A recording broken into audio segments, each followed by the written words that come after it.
आज ही डाउनलोड करें Skymet mobile app, पूछे मौसम का हाल अपनी पसंदीदा भाषा में और रहे बाकियों से एक कदम आगे। नमस्ते दोस्तों, स्काईमेट वेदर में आप सभी का बहुत बहुत स्वागत है। मेरा नाम महेश परावत है। आज 17 जून है और पिछले 16 दिनों में किस तरह का मानसून रहा था, कहां पर ज्यादा बारिश हुई है, कहां पर डेफिशिएंसी है, ये सब के बारे में बात करेंगे। और आगे मानसून की चाल कैसी रहेगी, किस इलाके में भीषण गर्मी का प्रकोप है और कहां पर अब गर्मी से राहत मिलने वाली है, ये सब हम बात इस वीडियो में करने वाले हैं। तो वेस्टर्न डिस्टर्बेंस तो अभी बहुत ज्यादा एक तरह से आप ट्रफ के रूप में आप कह सकते हैं कि दिखाई दे रहे हैं। साइक्लोनिक सर्कुलेशन है जो सेंट्रल पाकिस्तान यानी नॉर्थ सेंट्रल पाकिस्तान और उसके आसपास के इलाकों में दिखाई दे रहा है। और एक और जो साइक्लोनिक सर्कुलेशन है वो आप देख सकते हैं कि साउथ वेस्ट राजस्थान के पास है और सिंध के आसपास दिखाई दे रहा है। और जो मध्य महाराष्ट्र और उसके आसपास के इलाकों में जो साइक्लोनिक सर्कुलेशन थे वो हट गए हैं, जिससे कि जो बारिश की गतिविधियां पश्चिमी तट पर थोड़ी सी कम हुई है पिछले कुछ दिनों के दौरान और आगे भी कम रहने वाली है, धीरे धीरे बढ़ेंगी। और एक साइक्लोनिक सर्कुलेशन यहाँ पर बना हुआ है ऊपर वाले पश्चिम बंगाल में, और दूसरा साइक्लोनिक सर्कुलेशन है जो नॉर्थ ईस्ट असम में बना हुआ है। हवाएं बहुत तेजी से यहाँ पर मॉइस्चर ला रही है, एक ये ट्रफ बनी हुई है। तो ये जो तीन वेदर सिस्टम है, ये साइक्लोनिक सर्कुलेशन है, ये साइक्लोनिक सर्कुलेशन ट्रफ और ये हवाएं जो आ रही हैं, इन सबके प्रभाव से उत्तर पूर्वी भारत में भारी से अति भारी एक्सट्रीमली हैवी रेन होने वाली है। असम और मेघालय में कई इलाकों में जलभराव होगा, बाढ़ की आशंका है। 2023 में भी 22 और 23 जून के आसपास 1 लाख से ज्यादा लोगों को विस्थापित होना पड़ा था बाढ़ के कारण असम में। और आपने देखा होगा साल दर साल जो आसाम है वो बाढ़ से ग्रसित रहता है, क्योंकि यहाँ पर जो नदियां हैं उनका जो एक तरह से जो तटबंध है बहुत शैलो है और वो पानी जैसे ही तेज बारिश होती है, जो पहाड़ों से जब बारिश के जो है यानी कि भूटान है और जो बाकी इलाके हैं यहाँ से जब बारिश आती है तो ये नदियां बहाव में आ जाती हैं और एक तरह से कहते हैं स्वेल हो जाती हैं और खतरे के निशान से ऊपर बहने लग जाती हैं। बिहार में भी पहले कई सालों से बाढ़ आती थी, जो गंडक, कोसी, घाघरा ये जो नदियां हैं वो ये बहुत ज्यादा तेज बहाव ले लेती थी और नेपाल की पहाड़ियों में जब बारिश होती थी वहां से पानी आ जाता था। लेकिन पिछले 2-3 सालों से बिहार में सामान्य से कम बारिश हो रही है, तो वहां पर बाढ़ से राहत मिली है, लेकिन सूखे की मार झेलनी पड़ रही है। यानी कि दोनों तरफ से किसानों भाइयों के लिए मार ही मार है। अगर तेज बारिश होती है तो बाढ़ का खतरा है और नहीं होती तो सूखे का खतरा है। तो इसके बारे में बात करेंगे, तो ये पहले कर लेते हैं। तो ये जो वेदर एक्टिविटी है ये 20 तारीख तक एक्सट्रीमली हैवी रेन हो सकती है। चेरापूंजी में आपको मालूम है कि पिछले कई दिनों से लगातार बारिश हो रही है, यानी कि 20 दिन हो गए और बारिश की गतिविधियां कभी 200, कभी 300, कभी 400 मिलीमीटर भी कल देखी थी। और आज जो बारिश है वो भी 100 से 150 से ज्यादा के आसपास दिखाई दे रही है, उसके बारे में बात करेंगे। तो सबसे ज्यादा खतरा कोकराझार, दारंग, धुबरी और उसके आसपास के इलाके जो बाकी इलाके हैं लोअर असम में ज्यादा खतरा है बाढ़ का। तो ये सारे जो 20 तारीख के बाद से वेदर थोड़ा सा इंप्रूव होने लग जाएगा, लाइट टू मॉडरेट रेन हो जाएगी और बाढ़ का खतरा धीरे धीरे टलने लग जाएगा। और अगर हम देखें तो मानसून 1 तारीख से 1 जून से जो काउंटिंग शुरू होती है 16 जून के बीच में 18% की कमी है। यानी 9% था, 10 हुआ, 12 हुआ, 14 और अब 18% पर लगातार 5-6 दिनों से मानसून घटता ही जा रहा है, क्योंकि मानसून की बारिश काफी ज्यादा कम हो गई है। और पूर्वी उत्तर पूर्वी भारत में 21% की कमी है और दक्षिण पश्चिम भारत में जो मानसून अभी पहुंचा नहीं है 65% कमी है। मानसून नहीं पहुंचता, लेकिन 65% की कमी क्यों है कि प्री मानसून बारिश होती रहती है, जो इस बार नहीं हुई है। और अगर सेंट्रल इंडिया की बात करें तो सेंट्रल इंडिया में भी 25% की कमी है और ईस्ट और नॉर्थ ईस्ट इंडिया पहले 65% ज्यादा था, फिर 50 हुआ, अब 22% की सरप्लस पे ही रुका हुआ है। तो ये यानी काफी चिंता का विषय है कि मानसून थोड़ा कमजोर हुआ है, लेकिन अब आशा की किरण जग रही है। 19 तारीख से मानसून आगे बढ़ना शुरू कर देगा, उसके बारे में भी बात करेंगे। तो एक बार फिर से प्रयागराज पहले पायदान पर आ गया, जैसे कि बिनाका और सिवा का गीत वाला में बोलते थे कि जो गाने बताते थे कि पहले पायदान पर आ गया, तो ये ऊपर नीचे हो रहा है। पहले तीसरे पे था, फिर ये 47.6 डिग्री यानी कितना ज्यादा गर्म है। और 47 डिग्री झांसी में भी है। वाराणसी के जो इलाके हैं वो 46.8 है। गंगानगर जो राजस्थान में 46.5 है। वाराणसी का दूसरा स्टेशन 46.4 है। हमीरपुर 46 है। फुर्सतगंज 46, खजुराहो 46, अमृतसर 45.8, औरई 45.8, पिलानी, ग्वालियर, चुरू, लखनऊ, पटियाला, न्यू दिल्ली, पालम, देहरी, हिसार, कानपुर और रोहतक, यानी कि सारे उत्तर भारत में गर्मी का प्रकोप लगातार दिखाई दे रहा है। आप देखेंगे तो यहाँ से देखिए, ये पाकिस्तान के कुछ इलाके हैं और यहाँ से ये पूरा जो इलाका है वो भीषण लू की चपेट में आपको दिखाई देगा। ये जो इलाका है, यहाँ से हम अगर लाइन खींचते हैं, ये पूरे इलाके, यहाँ पर इतनी ज्यादा गर्मी है। लेकिन यहाँ पर अगर हम कहें बिहार और पूर्वी उत्तर प्रदेश के, तो 3-4 दिनों का देरी है, उसके बाद यहाँ पर मानसून आ जाएगा और ये तापमान घट जाएंगे। 26-27 तारीख की बात है, 27 तारीख से यहाँ पर भी तापमान घटना शुरू हो जाएंगे। यानी कि अभी अगर हम उत्तर भारत की बात करें तो 10 दिन का और गर्मी झेलनी पड़ेगी।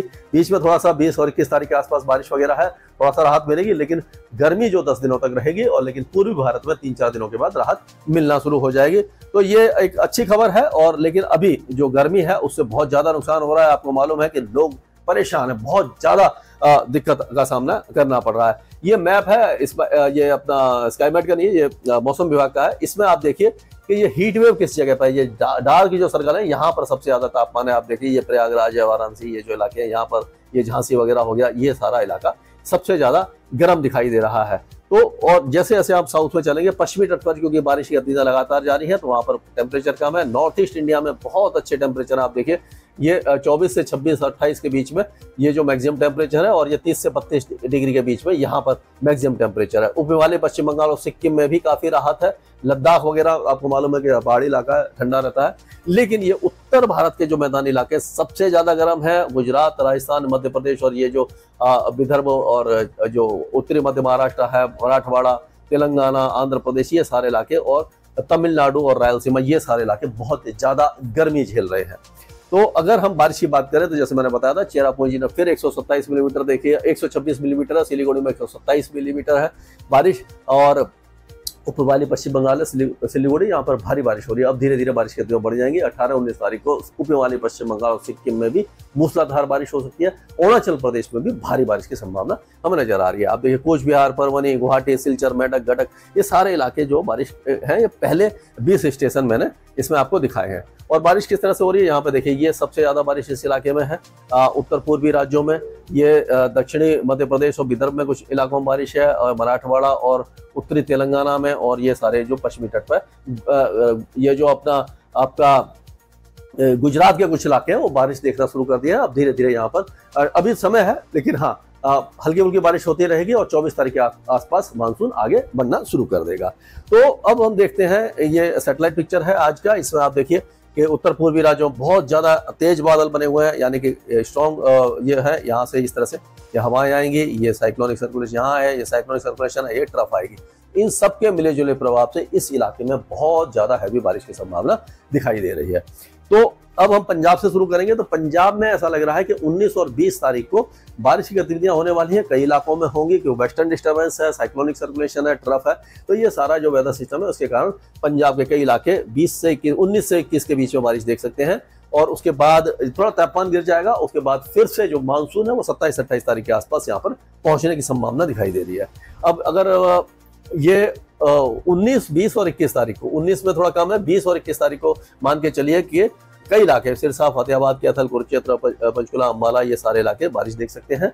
और धूल भरी आंधी भी हो सकती है। दिल्ली एनसीआर में भी 20-21 तारीख को हल्की बौछारें या हल्की आंधी आ सकती है। उस समय तापमान थोड़े से गिरेंगे, हीट वेव से छुटकारा मिलेगा। लेकिन फिर 22-23 तारीख से तापमान बढ़ने लग जाएंगे, और जो 26 तारीख तक हम कह सकते हैं कि काफी ज्यादा जो स्ट्रॉन्ग जो है तापमान, वो लगातार रहने वाले हैं। तो अब और आगे अगर हम चलें तो ये जो उत्तर प्रदेश की बात करते हैं, तो उत्तर प्रदेश के जो ज्यादातर इलाके हैं झुलसे रहेंगे, बहुत ज्यादा गर्मी रहेगी, भीषण गर्मी का प्रकोप। आपको मालूम है कि ज्यादातर स्टेशन जो सबसे ज्यादा गर्म है वो उत्तर प्रदेश में ही दिखाई दे रहे हैं। अगर हम देखें तो उत्तर प्रदेश के जो उत्तर पूर्वी जिले हैं या तराई वाले इलाके हैं, वहां पर तो ईस्टर्ली विंड शुरू हो गई है। यहाँ से जो हवाएं हैं वो इस तरह से आ रही है, ये बंगाल की खाड़ी से आ रही है। तो इन इलाकों में तो थोड़ा सा टेम्परेचर माइनस में चला गया है। लेकिन यहाँ ये दक्षिण में जो हवाएं आ रही हैं, ये पश्चिमी हवाएं हैं। ये क्या है, इस तरह से ऐसे घूम रही है। तो जो पश्चिमी हवाएं हैं वो काफी ज्यादा गर्मी बढ़ा रही हैं। तो हाथरस, आगरा, अलीगढ़, एटा, मथुरा, कानपुर, ये जो इलाके हैं प्रयागराज, वाराणसी, भदोही, जौनपुर, हयासी, ललितपुर, ये सारे बहुत ज्यादा गर्म रहने वाले हैं। 19 तारीख से जो मानसून आगे बढ़ना शुरू हो जाएगा, तो 20-21 तारीख को जो आपका सिद्धार्थनगर, महाराजगंज, संत कबीर, गोरखपुर, कुशीनगर, वाराणसी, मिर्जापुर और ये प्रयागराज वगैरह, ये सारे इलाकों में मानसून आ जाएगा। 23-24 तारीख को ये लखनऊ तक आ सकता है। 25-26 तारीख तक ये, या 27 तारीख तक हो सकता है कि पश्चिमी उत्तर प्रदेश तक मानसून आ जाए और धीरे धीरे पूर्वी दिशा से आगे बढ़ते हुए गर्मी कम होती जाएगी और दिल्ली और उसके आसपास के इलाकों में, यानी कि जो मेरठ, मुजफ्फरनगर और बुलंदशहर वगैरह है, हाथरस, आगरा, अलीगढ़, मथुरा, एटा, ये जो इलाके हैं वो 26, 27 या 28 तारीख से मानसून की बारिश देखना शुरू कर देंगे और उसके बाद यहाँ पर भी तापमान गिर जाएंगे। अब बिहार में मानसून जल्दी आगे बढ़ेगा, 19 तारीख से आगे बढ़ेगा, 22 तारीख तक पूरे बिहार को कवर कर जाएगा और बिहार में अच्छी बारिश होने वाली है। राजस्थान की बात करते हैं तो 19 या 20-21 तारीख से गंगानगर, हनुमानगढ़, बीकानेर और चूरू के उत्तरी इलाकों में बारिश या धूलभरी आंधी आएगी, बाकी इलाके गर्म रहेंगे।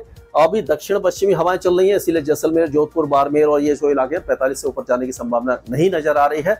मानसून का इंतजार है अभी, और यहाँ पर ऐसा लगता है कि 24 तारीख तक ये जो इलाके हैं, धौलपुर, माधोपुर, सवाई माधोपुर, बूंदी, कोटा, वाना, झालावाड़, प्रतापगढ़, चित्तौड़गढ़, यहाँ तक 24 तारीख या 25 तारीख मानसून आ जाएगा।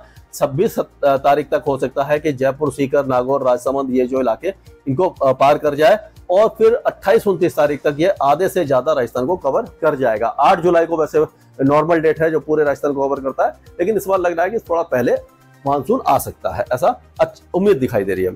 अभी फिलहाल बारिश हो रही है मध्य प्रदेश में। अभी पूर्वी मध्य प्रदेश में 22-23 तारीख से मानसून आ जाएगा, उसके बाद धीरे धीरे पूरे इलाके को कवर कर जाएगा, लेकिन ग्वालियर संभाग थोड़ा सा टाइम लेगा, यहाँ पर मानसून थोड़ा लेट हो सकता है। 26, 27, 28 तारीख तक यहाँ पहुंच जाएगा, ऐसा दिखाई दे रहा है। छत्तीसगढ़ में ज्यादा इंतजार नहीं है, 22 तारीख तक पूरे छत्तीसगढ़ में झमाझम बारिश शुरू हो जाएगी, अच्छी बारिश होगी। और उसी तरह से झारखंड की बात करें तो 21-22 तारीख से झारखंड में भी अच्छी बारिश हो जाएगी, पूरा झारखंड गर्मी से छुटकारा पा जाएगा। उड़ीसा में भी जो बारिश की गतिविधियां हैं वो अच्छी होने वाली हैं। अब ये 19-20 तारीख से शुरू होगी और लगातार जारी रहेगी, उसके बाद मानसून पूरे उड़ीसा को कवर कर जाएगा। गुजरात की अगर बात करते हैं तो गुजरात के दक्षिणी इलाके जो हैं वो, यानी कि भरूच, सूरत, नवसारी, तापी, भावनगर, अमरेली, गिर सोमनाथ, जूनागढ़, ये जो इलाके हैं बारिश हल्की फुल्की देखते रहेंगे, लेकिन मानसून जो है वो 24 तारीख से इस इलाके में आएगा, आगे बढ़ेगा और 26 तारीख तक हो सकता है अहमदाबाद वगैरह और ये भावनगर इन सबको कवर कर जाए। 27-28 तारीख तक ये आधे से ज्यादा इलाके को कवर कर जाएगा, लेकिन रन ऑफ कच्छ, बनसकांता और ये भुज, नलिया, ये जो इलाके हैं इनको और इंतजार करना पड़ सकता है। अब महाराष्ट्र की बात करें तो महाराष्ट्र में जो बारिश हो रही थी वो कम हो जाएगी, केवल कोस्टल एरियाज में बारिश रहेगी और 21 तारीख तक जो अंदरूनी इलाके हैं बहुत कम बारिश देख पाएंगे। उसके बाद 21-22 तारीख से बारिश की गतियां बढ़ेंगी। मुंबई, थाने, दानो, सिंधुदुर्ग, रत्नागिरी, ये सारे इलाके अच्छी बारिश देखेंगे। अंदरूनी इलाकों में भी बारिश बढ़ना शुरू हो जाएगी। गंगे पश्चिम बंगाल में अभी ज्यादा बारिश नहीं हो रही है, अब 19 तारीख से बारिश बढ़ेगी और मानसून आ जाएगा। 20-21 तारीख को पूरा इलाका कवर हो जाएगा। ऊपर वाले पश्चिम बंगाल में भारी बारिश की गतिविधियां जारी है। पूर्वोत्तर के बारे में हमने पहले ही बता दिया कि ये भीषण बाढ़ का प्रकोप दिखाई दे रहा है। कोस्टल जो कर्नाटका है यहाँ पर अच्छी बारिश होगी, लेकिन यानी मॉडरेट शावर्स होंगे। अंदरूनी कर्नाटका में फिलहाल हल्की बारिश ही रहेगी। तेलंगाना में लाइट टू मॉडरेट रेन लगातार जारी रहेगी, 2-3 दिन के बाद इंटेंसिटी बढ़ जाएगी। कोस्टल आंध्र प्रदेश में लाइट टू मॉडरेट रेन होगी, रायलसीमा में हल्की बारिश होगी। तमिलनाडु के ज्यादातर इलाके सूखे रहेंगे, अभी गर्म रहेंगे। कोस्टल एरियाज में बारिश ना के बराबर होगी। केरल में एक बार फिर से बारिश की गतिविधियां बढ़ने वाली हैं। अंडमान और निकोबार द्वीपों और लक्षद्वीप में भी लाइट टू मॉडरेट रेन होने की संभावना दिखाई दे रही है। स्काई मैट वेदर में अभी के लिए इतना ही। मौसम से जुड़ी सटीक जानकारी और खबरों के लिए हमारे YouTube चैनल को सब्सक्राइब करें और बेल आइकन दबाकर हर खबर पर रखें नजर।